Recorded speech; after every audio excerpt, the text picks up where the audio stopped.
LCMA yang sama-sama kami hormati, ahlan wa sahlan wa marhaban biqudumikum fi hadhil kulliyatil mubarakah.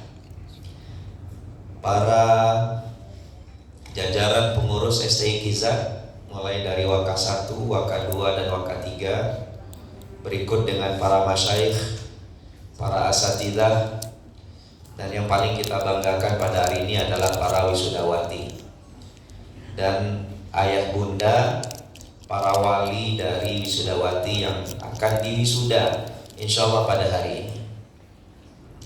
Sebelumnya saya mohon maaf, saya menyampaikan sambutan ini dengan suara yang agak serak, karena memang di minggu ini kegiatan kita sangat padat sekali, mulai dari wisuda TK, SD, SMP putra putri, SMA putra putri, dilanjutkan dengan wisuda STIQ putra putri. Kemudian saya juga diundang kemarin untuk multaqa dai nasional di Jakarta selama 3 hari, sehingga kondisi fisik sedang pemulihan.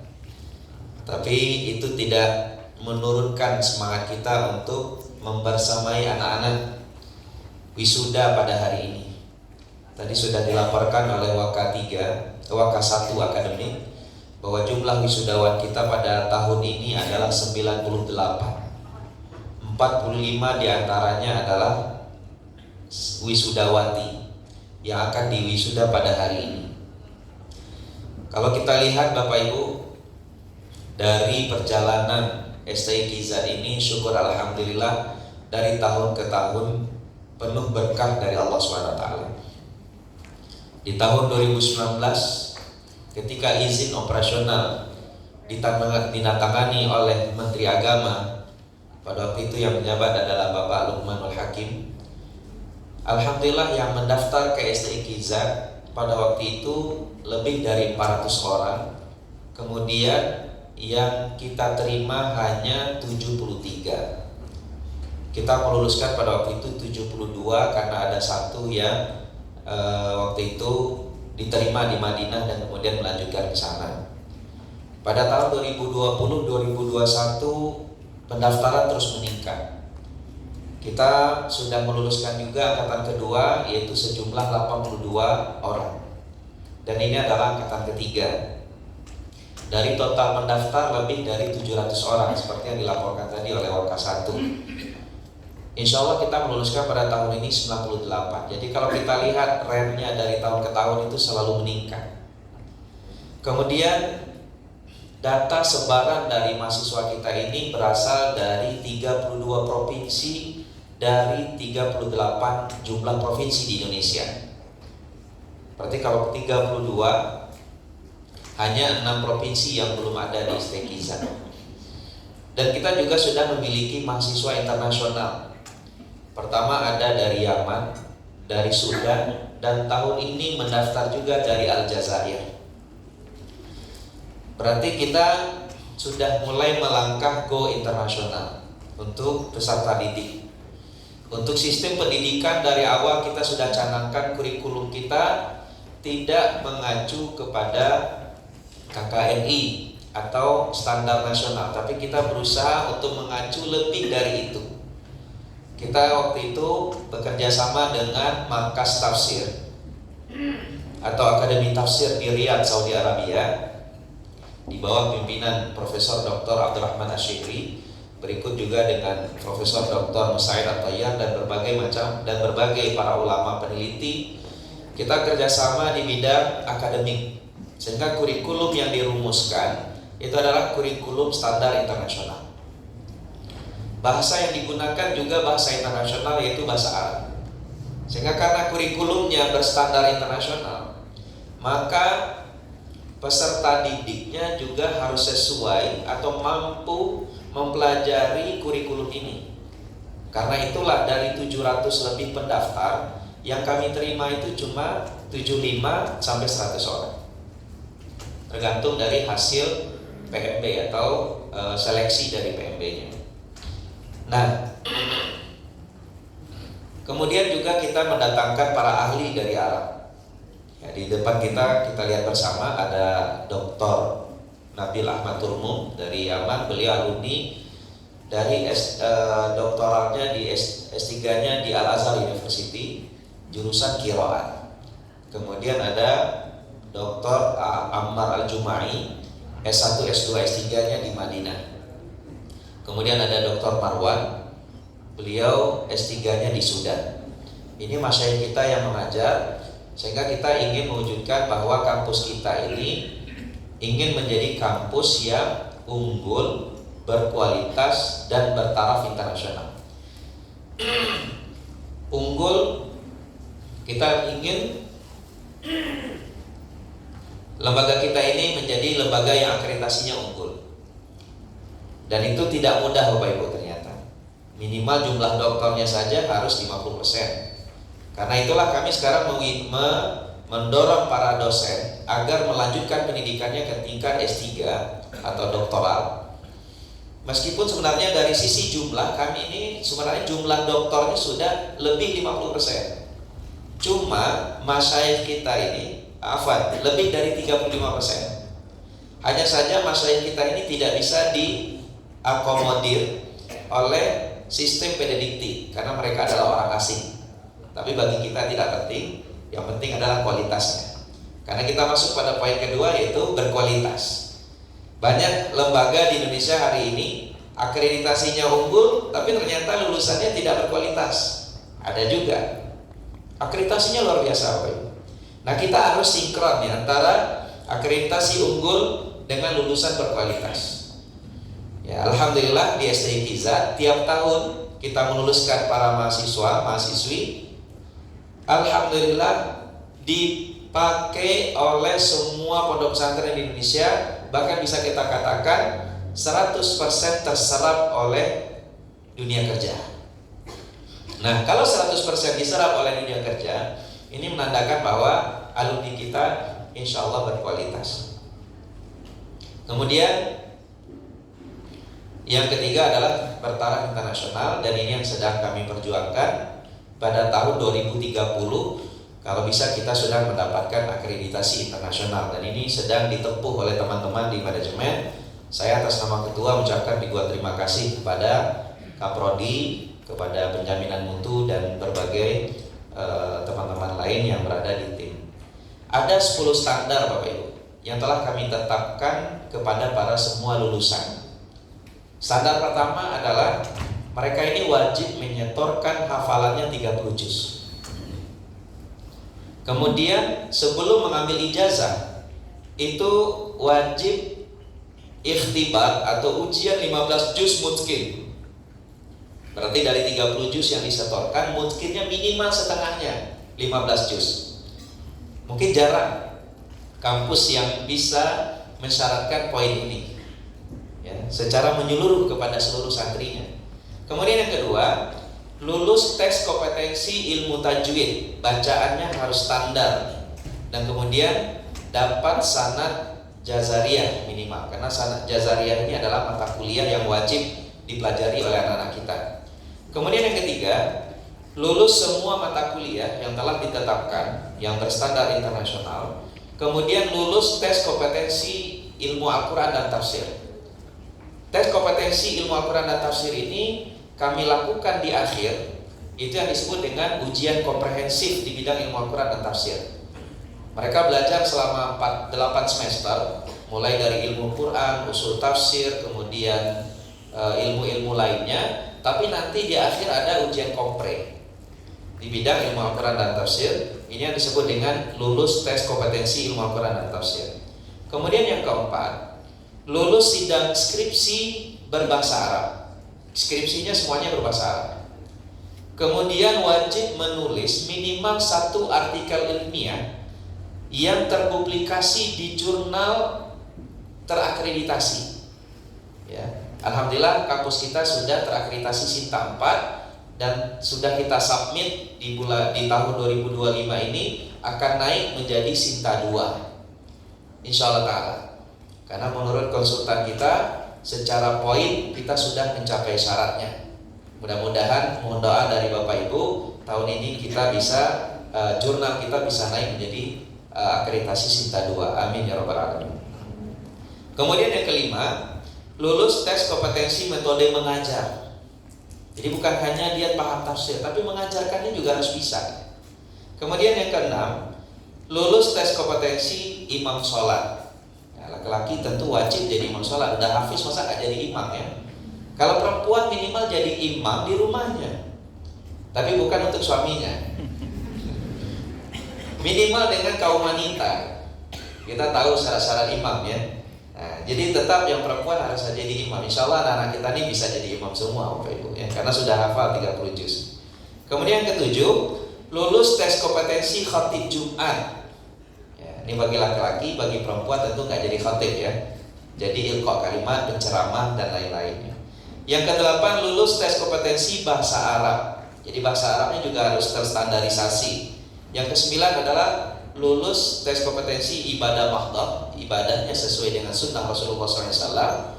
Kemudian yang terakhir, yang ke-10 adalah berakhlakul karimah dan berakidah ahlu sunnah wal jamaah. Ini 10 standar yang telah kami rumuskan. Dan insya Allah Bapak Ibu, lulusan STIQ ini adalah calon-calon suami idaman ya, dan calon istri idaman. Jadi kalau cari jodoh jangan banyak pikir Bapak Ibu, cari aja dari STIQ. Lulusannya banyak insya Allah. Bahkan dari sisi jumlah laki-laki lebih banyak daripada perempuan. Jadi bisa memilih dari standar tadi. Karena kalau seandainya keilmuannya sama ya, itu lebih mudah dalam bagaimana beradaptasi dalam rumah tangga. Ini beberapa informasi yang ingin disampaikan, dan juga sebagaimana yang Umi lihat, kita sudah meluluskan juga dari SMA Azhar IQBS, dan alhamdulillah 76% dari jumlah santri yang kami luluskan kemarin itu diterima di PTN dan kampus-kampus favorit, mulai dari UI, Brawijaya, IPB, kemudian UPI, Unpad, dan berbagai universitas lain. Bahkan ada anak kita yang lulus kedokteran di Uni Emirat Arab ya, di Uni Emirat Arab, jurusan kedokteran. Ada juga yang lulus di Saudi Arabia, di Maroko, Mesir. Alhamdulillah, pendidikan yang ada di ZAN ini ya cukup ya membahagiakan hati kita bersama. Terakhir mungkin pesan Ustadz kepada para wisudawan, karena ini adalah momentum terakhir. Sebagian antum ada yang program reguler dan mungkin pada hari ini akan meninggalkan tempat ini. Kemudian mungkin ada di antaranya yang beasiswa yang wajib harus mengabdi selama setahun ke depan. Pesan Ustaz bagi semua, pertama, jangan pernah berhenti untuk belajar. Lanjutkan saja, lanjutkan S2, S3-nya. Lanjutkan walaupun sampai ke liang lahat. Karena itulah akhir kita menuntut ilmu itu, kalau udah di liang lahat nggak bisa lagi menuntut ilmu. Jadi harus terus. Sebab masa depan itu hanya bisa diraih oleh orang-orang yang punya motivasi tinggi dalam menuntut ilmu. Kemudian jangan lupa, ilmu yang kita pelajari ini kita amalkan dalam kehidupan sehari-hari. Jadilah sarjana-sarjana yang berdaya guna. Jadikan prinsip khairun nas anfa'uhum linnas sebagai moto di dalam hidup kita. Bagaimana kita menjadi orang yang bermanfaat bagi orang lain, bukan hanya untuk diri kita, tapi bisa bermanfaat untuk orang banyak. Kemudian amalkan, karena pepatah mengatakan ilmu tanpa amal adalah kesia-siaan, amal tanpa ilmu adalah kesesatan. Jadi ilmu dan amal ini harus seimbang. Ada pepatah lain mengatakan al-ilmu bila amalin kasyajari bila samarin. Ilmu tanpa amal ibarat pohon tanpa buah. Itu yang pertama. Yang kedua, pesan Ustaz kepada Ananda, karena sudah mau meninggalkan tempat ini. Biasakanlah untuk selalu mendoakan orang-orang yang pernah berjasa dalam hidup kita, terutama orang tua kita yang sudah mengorbankan material, moral, spiritual mereka, berdoa setiap hari bagaimana agar kita menjadi orang-orang yang sukses. Karena kita tahu bahwa ridha Allah SWT terletak di ridhonya mereka. Ridha Allah fi ridha walidain. Dan jangan lupa doakan juga para asatis dan ustazat yang telah mengajarkan kita. Man 'allamani harfan sirtu lahu 'abdan. Barang siapa yang mengajarkan kepadaku satu huruf saja, maka aku menjadi budak di depannya. Kemudian Imam Syafi'i juga pernah mengatakan, Ustazi ka'abi wa ana tilmizuhu. Guruku itu adalah ibarat guruku. Guruku ibarat orang tuaku dan aku menjadi muridnya. Fa inna manzilatal ustazi 'ala tilmiz ka manzilatil walid 'ala walad. Karena kedudukan seorang guru terhadap muridnya adalah ibarat orang tua terhadap anaknya. Maka ini harus kita selalu doakan agar ilmu yang kita pelajari ini menjadi berkah. Seorang penyair Ahmad Syauqi pernah mengatakan, "Qum lil muallimi waffihi tabjila, kadal muallimu ayyakuna rasula, a'limta ashrafa aw ajalla minal ladhi yabni wa yunshi'u anfusan wa uqula." Kemudian terakhir, pesan Ustaz kepada kita semua, jaga nama baik alma mater ini, karena dengan kita menjaga nama baik alma mater, maka insya Allah ilmu yang kita pelajari di alma mater ini penuh dengan keberkahan insya Allah ta'ala.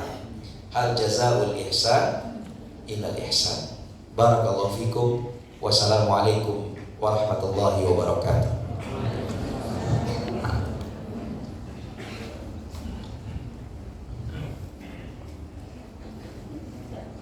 Orasi ilmiah. Al-khutbatul ilmiyah. Kepada Profesor Dr. Haji Ahmad Alim LC.MA dipersilahkan.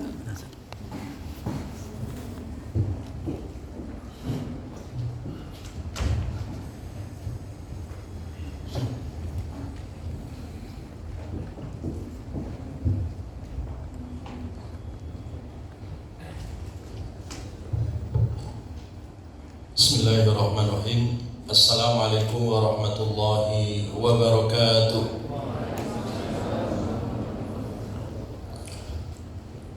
Alhamdulillahilladzi arsala rasulahu bil huda wa dinil haqq liyudhhirahu 'ala dini kullih wa kafa billahi shahida.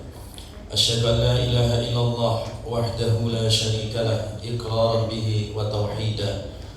Wa asyhadu anna Muhammadan abduhu wa rasuluh alladzi la nabiyya wa la rasula ba'da. Allahumma salli wa sallim wa barik ala nabiyyina Muhammadin wa ala alihi at-tahirin at-tayyibin wa ashabihi ajma'in wa man sara ala najihim ila yaumiddin. Allahumma anfa'na bima 'allamtana wa 'allimna ma yanfa'una wa zidna ilma amma ba'd. Ahibati fillah yang diberkahi oleh Allah Subhanahu wa taala, yang kami hormati Ketua STIKZ Cianjur, sahabat kami Dr. Kandidat Adha Saputra LC.MA, yang kami hormati Ketua Yayasan ZAT Ustadz Ahmad Haris SPD, yang kami hormati Kaprodi ZAT Ustadz Muhammad Aqil Robbani SPD MAG, dan juga para Dewan Masyayikh, dan juga tadi tak lupa para Wakil Ketua STIK yang diberkahi oleh Allah. Yang berbahagia para wisudawati dan juga para wali yang hadir di kesempatan hari ini. Tak lupa pula para tamu undangan yang diberkahi oleh Allah Subhanahu wa taala. Alhamdulillah, kita bersyukur kepada Allah atas nikmat ilmu dan atas nikmat selesainya studi selama kurang lebih 4 tahun menimba ilmu di STIK Z yang diberkahi oleh Allah Subhanahu wa taala. Tentunya nikmat ilmu adalah di atas semua kenikmatan. Oleh karena itu, kita hendaklah mensyukuri nikmat ini sepanjang hayat kita dengan cara mengamalkan ilmu dan mendakwakannya.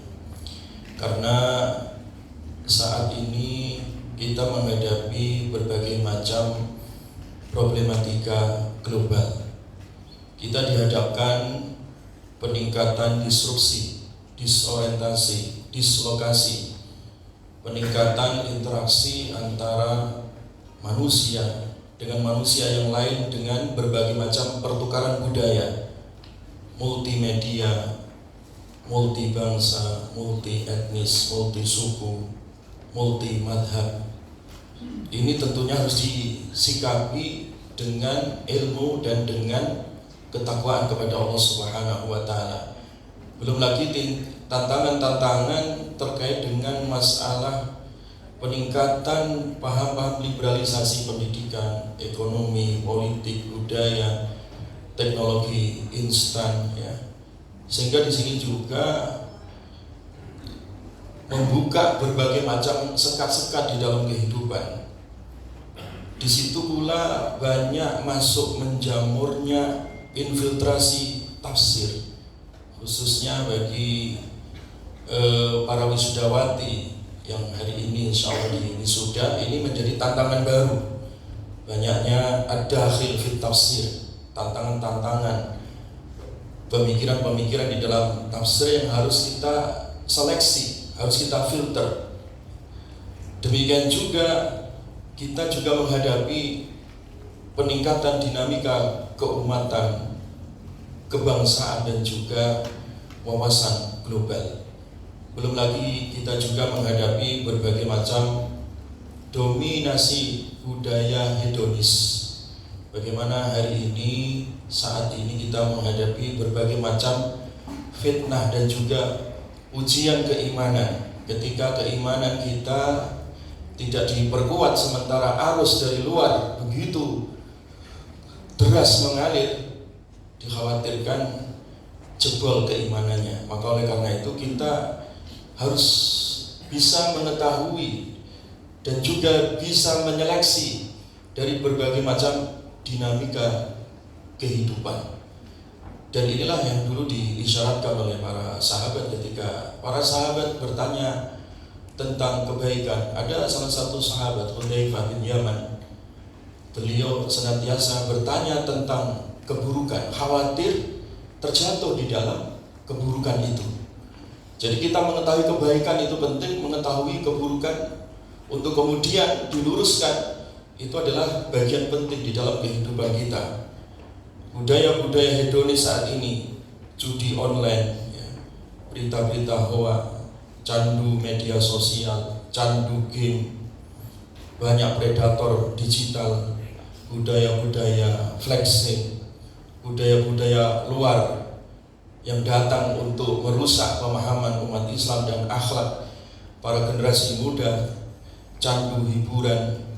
Bahkan Pak Menteri sendiri pun sudah mengingatkan hari ini banyak anak-anak muda terkena wabah nokturnal, ya. Bagaimana orang seperti kelelawar malam. Jadi jarang tidur di malam hari hanya untuk bergadang, hanya untuk main game, hanya untuk bersenang-senang. Kemudian telat tidurnya, telat bangunnya, sehingga kontraproduktif, ya. Telat sholat subuhnya, lemah di siang hari, sehingga aktivitasnya semua menjadi berkurang dan rusak disebabkan karena budaya-budaya instan. Nah, budaya-budaya instan ini menyebabkan juga yang disebut oleh para ilmuwan disebut sebagai krisis makna. Hilangnya makna di dalam kehidupan kita. Dia sudah tidak menyadari dirinya sebagai khalifatullah, sebagai hamba Allah. Hidupnya hanya bermain-main saja. Ya'kulun wa yatamatta'un, hanya sekedar makan, sekedar hiburan, sekedar bersenang-senang, sehingga hatinya menjadi berkarat.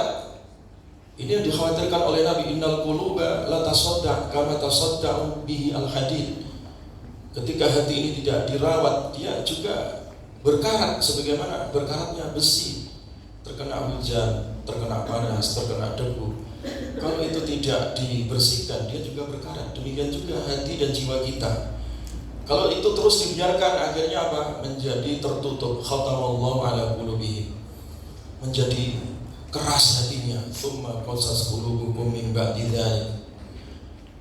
Ini hati yang ketika tidak dirawat dengan budaya-budaya instan yang menyerang dari segala penjuru kehidupan kita, hati bisa tertutup, hati bisa mati, hati bisa buta, ya. Walakin ta'mal qulubul lati fis sudur, ya.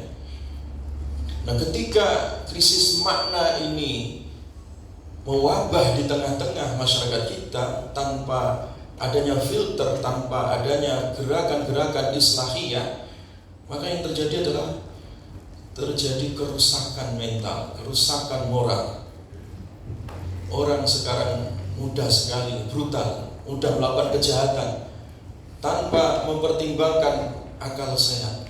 Nah, ini adalah menjadi tantangan-tantangan ke depan bagi para generasi muda, para ilmuwan-ilmuwan muda, para mufasir-mufasir muda yang dilahirkan dari STIQ Zat yang luar biasa ini, ya. Jadi kita unggul dari sisi akreditasi, unggul dari sisi kualitas kurikulumnya dan juga dosen-dosennya. Tadi Ustaz Alha sudah menyampaikan, banyak juga dosen-dosen dari luar negeri yang ikut mengajar di sini, program-program internasional. Sudah sekelas dunia, sekelas di Madinah, sekelas di Al-Azhar, ya. Walaupun masih membutuhkan perjalanan panjang untuk mendapatkan akreditasi unggul dan internasional, itu memang kita harus juga mempelajari sistem yang ada di negara kita yang tercinta ini. Akhirati fillah diberkahi oleh Allah Subhanahu wa Ta'ala. Nah, oleh karena itu, ya, salah satu cara untuk merespon krisis makna tadi itu adalah sebagaimana dulu Rasulullah SAW diajarkan oleh Allah Subhanahu wa Ta'ala ketika menghadapi masyarakat jahiliyah itu. Yang pertama kali turun ayatnya adalah Iqra, yaitu dengan membaca alias dengan respon ilmu. Nah, munculnya new jahiliyah sekarang ini juga sama, responlah dengan respon ilmu. Mayuridillahu bi khairan yufaqihu fiddin. Nah, ini adalah orang yang dikehendaki oleh Allah Subhanahu wa Ta'ala, dikehendaki kebaikan itu, maka dia difaqihkan dalam urusan agamanya. Apalagi kita sedang melahirkan generasi terbaik, dimulai dari generasi wanitanya. Karena adalah al-madrasah al-ula, madrasah pertama. Adanya ini nanti akan munculnya ummah, menjadi khairul ummah. Ini juga disebabkan karena ibunya yang baik, ya. Wanitanya yang baik sebagai tiang rumah tangga, juga tiang negara, bahkan tiang dunia ini. Nah, di sini dengan merespon dengan budaya ilmu ini, Al-Quran menyebutnya dengan istilah ar-rasikhuna fil ilmi, war-rasikhuna fil ilmi yaquluna amanna bihi kullun min 'indi rabbina. Jadi ini yang dipuji oleh Allah Subhanahu wa Ta'ala.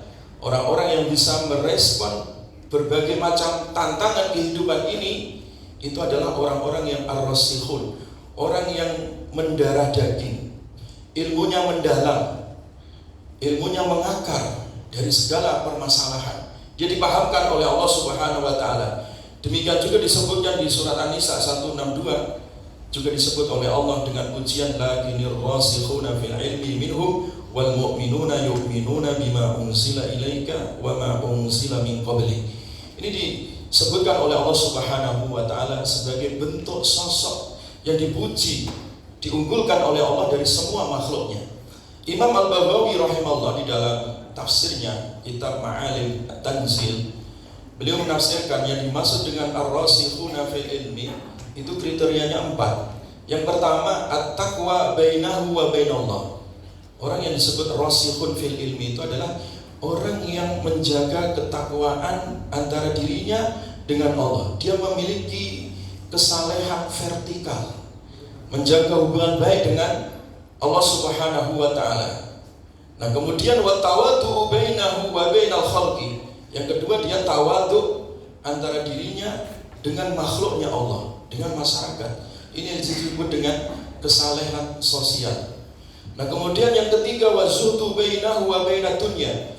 Dia menjaga zuhud antara dirinya dengan dunianya, tidak rakus. Karena ilmuwan kalau rakus, dia akan menjual ilmunya. kebenaran dengan kebatilan. Ini yang membahayakan, sebagaimana ulama-ulama Bani Israel. Nah, ini yang disebut dengan kesalehan kepribadian, saleh individunya. Dan yang keempat adalah wal mujahadah bainahu wa baina nafsi. Ini orang yang senantiasa mujahadah, bisa mengendalikan hawa nafsunya, sehingga dia tidak didikte oleh kepentingan hawa nafsunya. Oleh karena itu, ahibati fillah diberkahi oleh Allah Subhanahu wa taala. Yang pertama tadi, pilar takwa atau pilar kesalehan vertikal, ini yang paling pertama dan utama. Karena ketika seorang ilmuwan, seorang ahli ilmu, ketika dia menjaga takwa antara dirinya dengan Allah, munajatnya baik, hubungan vertikalnya baik, maka Allah beri kabar gembira, wattaqullah wa yu'allimukumullah. Takwalah kalian pada Allah, maka Allah akan menjadi guru kalian, Allah akan membimbing kalian. Karena terkadang ilmu itu tidak didapati di buku, tidak didapati di ruang kuliah, tidak didapati di jalan. Terkadang ada satu ilham yang Allah berikan dari segala kesulitan-kesulitan. Ketika Syekhul Islam Ibnu Taimiyah rahimahullah buntu dalam satu masalah, beliau diketahui ketika nulis kitab itu tidak butuh 6 SKS, tidak butuh 2 bulan, 3 bulan. Beliau nulis satu buku itu sekali duduk. Misalkan kitab Risalah Ad-Darmuriyah itu sekali duduk, Aqidah Wasatiyah itu satu kali duduk itu. Hanya datang pertanyaan dijawab, jadi kitab. Nah, kita ini 6 SKS bikin skripsi 6 bulan gak kelar-kelar ya Ustaz ya. Nah, ini berarti takwanya harus ditingkatkan lagi supaya dikasih tugas oleh jurnal, besok sebelum matahari terbit udah selesai. Nah, itu. Ini takwa itu. Dan ulama hampir seperti itu. Hampir seperti itu. Dia diberikan ilham oleh Allah. Bagaimana dulu Imam Abu Hanifah rahimahullah ketika mengajukan tantangan masalah kepada mahasiswanya, bagaimana pendapat kalian ketika ada orang sholat dengan menggendong sekarung kotoran? Kata mahasiswa Abu Hanifah, bagaimana Tuan Guru? Sholat kan harus suci badan, suci tempat. Ini menggendong kotoran bagaimana? Lah kalau terjadi bagaimana hukum fikihnya? Tidak ada yang bisa menjawab. Tetapi fikih Abu Hanifah ini kepake hari ini. Ketika ada seorang jamaah saya dirawat di rumah sakit Pertamina di Jakarta, khususnya bocor, harus dipotong. Nah, ketika itu dia sudah nggak bisa buang hajat lagi, ke depan ke belakang udah nggak bisa, harus pakai selang. Dan ketika pakai selang, kotorannya tentu digendong di perutnya, nih ada selangnya. Gitu. Ketika keluarganya tanya, Pak Ustadz, bagaimana cara sholatnya Bapak? Bapak menggendong kotoran. Nah, Bapak menggendong kotoran. Saya langsung teringat fikihnya Abu Hanifah. Ternyata sudah ada dibahas oleh para ulama dulu. Selama tidak bocor tidak ada masalah. Dikiaskan dengan isi perut kita. Inilah kecerdasan para ulama itu. Jadi visioner. Mereka melihat masa depan umat ini dengan ketakwaannya diajarkan oleh Allah Subhanahu wa taala. Jangan menjadi seorang ilmuwan tetapi kosong nilai ibadahnya, nilai vertikalnya. Itu berbahaya. Maka oleh karena itu, ketika ahli ilmu tidak mengamalkan ilmunya, tidak menjaga ketakwaannya, ini siksanya yang pertama. Ya, kita baca Riyadhus Shalihin, ya kan? Yang pertama masuk neraka itu siapa? Salah satunya ahli ilmu ini yang tidak mengamalkan ilmunya. Makanya Ibnu Ruslan di dalam kitab Az-Zuhad beliau mengatakan, wa alimun bi ilmihi lam ya'malan mu'adzabun min qabli ubbatil wasan wa kullu man bi ghairi ilmin ya'malu a'maluhu mardudatun la tuqbalu. Jadi seorang ilmuwan dengan ilmunya dia tidak beramal itu disiksa sebelum penyembah berhala disiksa oleh Allah. Waliyadzubillah. Wa kullu man bi ghairi ilmin ya'malu. Demikian juga orang yang beribadah tanpa ilmu, dia beramal, a'maluhu mardudatun la tuqbalu. Amalnya juga sia-sia. Makanya Imam Bukhari al-ilmu qabla al-qawli wal amal. Inilah pentingnya konsep wattaqullah wa yu'allimukumullah. Nah, inilah diingatkan oleh Nabi SAW, ittaqillaha haitsuma kunta. Tertakwalah kepada Allah dimanapun kalian berada. Orang yang hafal Al-Quran juga tidak menjamin dirinya tidak maksiat.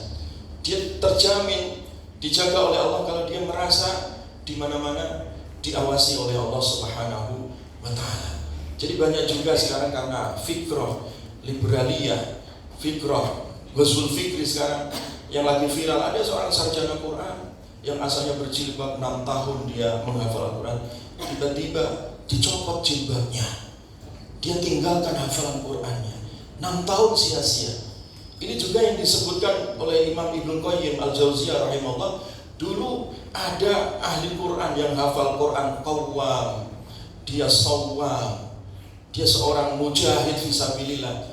Tetapi suatu saat ketika dia sedang berperang di antara perbatasan itu, ada tembok untuk mengintai. Ternyata suatu ketika dia melihat ada seorang perempuan cantik, tapi Nasrani. Dia terikat karena dia tidak bisa menjaga pandangan matanya. Akhirnya dia terpikat dengan perempuan itu dan akhirnya dia masuk agama Nasrani alias murtad. Itu bilang ini juga mengerikan. Padahal dia hafizul Quran. Ini juga diingatkan oleh Imam Ibnu Qayyim Al-Jauziyah rahimahullah.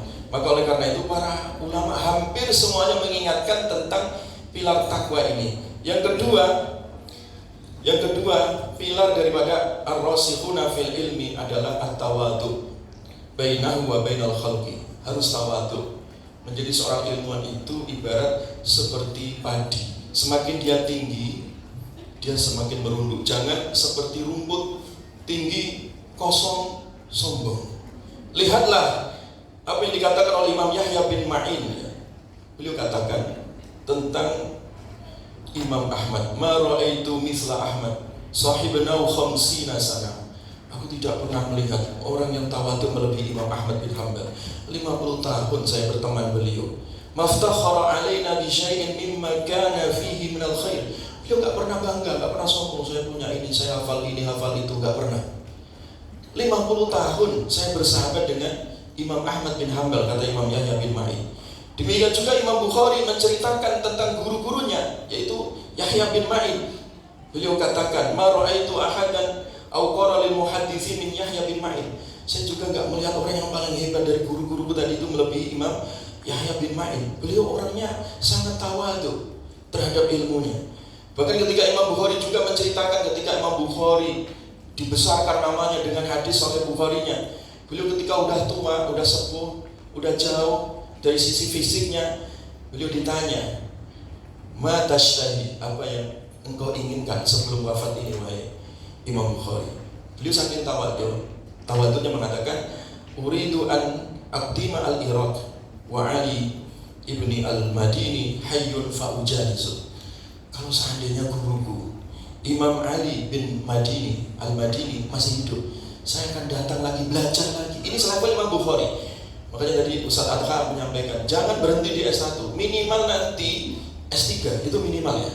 Jangan kalah sampai Samsung. Samsung itu udah S berapa itu sekarang ya? Itu Samsung ya. Kita baru S1 gitu. Makanya tadi untuk internasional tadi, salah satunya dosen-dosen luar negeri itu Ustaz Adha, kalau bisa diwargakan menjadi warga Indonesia. Caranya dinikahkan lagi dengan warga Indonesia. Itu caranya. Itu nanti kalau jadi dosen tetap, wah ini nomor 1 dan pertama ini nanti di Indonesia. Baik, ahibati fillah yang diberkahi oleh Allah. Yang ketiga yaitu pilar zuhud. Pilar zuhud ya.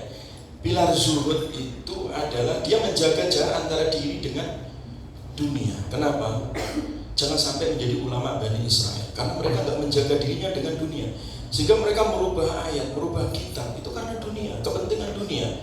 Makanya ada kata ulama di Al-Quran, ada 2, ulama Bani Israel, yang itu adalah ulama dunia, ulama su, dan ulama yang khasyah dalam surat Fatir itu adalah ulama yang memang betul-betul menjaga ketakwaannya kepada Allah Subhanahu wa Ta'ala. Kalau dia sarjana hukum, dia akan jualan hukum, jualan kebenaran. Kalau dia sarjana tafsir, apalagi sarjana tafsir, semua bisa ditafsirkan. Itu hebatnya sarjana tafsir itu. Kitab tafsirnya banyak, Maktabah Syamilah gratis lagi. Sekali baca ayat, langsung 50 tafsir dia baca. Tinggal pesan saja, kan gampang itu. Makanya lagi viral itu, seorang cendekiawan dipesenin bagaimana tentang tambang. Nah, cari aja tafsir tentang tambang. Bisa jadi ya masalah tambang tadi. akhirnya kebanyakan makan tambang jadi keras hatinya. Nah ini juga berbahaya ya ketika orang tidak zuhud. Dan zuhud ini sangat penting bagaimana Rasulullah SAW zuhud. Dan yang terakhir adalah mujahadah. Yang terakhir adalah mujahadah. Mujahadah ini adalah 24 jam. Artinya dia mujahadatun nafs. Bagaimana bisa mentazkiyah nafs dirinya. Tazkiyah itu metodenya dua. Yang pertama adalah at-takhliyah ya, mengosongkan diri dari maksiat dan syubhat. Kesenangan-kesenangan maksiat ataupun syahwat tadi dan syubhat itu namanya takhliyah. Yang kedua adalah dengan tahliyah pakai ha, yaitu menghiasi, menyibukkan diri dengan amal soleh. Ini namanya mujahadatun nafs. Nah, mujahadatun nafs tadi itu ketika hati seseorang bersih, dia itu melihatnya dengan cahaya. Karena ilmu itu cahaya. Syakautu ila waqi'in, aku pernah curhat kepada guruku tentang masalah su'ah hifzi, fa arsyadani ila tarkil ma'asi. Maka guru Imam Waqi bin Jarrah mengatakan tinggalkan maksiatnya. Fa innal ilma nurun, ilmu itu cahaya. Wa nurullahi la yu'ta lil 'asi. Inilah 4 pilar ya untuk bekal para sarjana ini di dalam kehidupan nyata. Kalau 4 tahun kita berada di dalam kampus, sekarang kita berada di tengah-tengah masyarakat. Bekalnya adalah dengan 4 itu. Karena kita punya tugas sebagai ilmuwan tadi untuk himayatuddin, menjaga agamanya Allah. Jangan sampai agamanya Allah diselewengkan, ekstrim kanan atau ekstrim kiri. Jangan ifrat, jangan tafrid. Harus wasatiyah. Demikian juga tugas sebagai ahlul ilmu itu adalah himayatul ummah, menjaga umat dari akidah yang menyimpang, dari pemikiran fikrah yang fasidah, dari akhlak yang sayyi'ah, dari muamalat ar-ribawiyah, dari muntajat ghairul halal. Ini adalah tugas bagaimana menjaga umat. Demikian juga kita punya tugas menjaga bangsa negara kita ini. Himayatul daulah, mempersatukan umat ini, jangan sampai cerai-berai. Jadilah dai-dai yang santun, yang mengayomi, yang merangkul, bukan memukul, dengan takliful qulub, takliful fikrah, takliful harokah. Nah disinilah kemudian kita akan menjadi miftahul khair, pintu kebaikan. Itu adalah sebaik-baiknya dari yang sudah disampaikan Ustaz Ahad, khairukum anfa'ukum linnas. Demikian yang bisa kami sampaikan, mudah-mudahan bermanfaat. Aku qauli hadza wa astaghfirullahaladzim. Subhanallah. Assalamualaikum warahmatullahi wabarakatuh.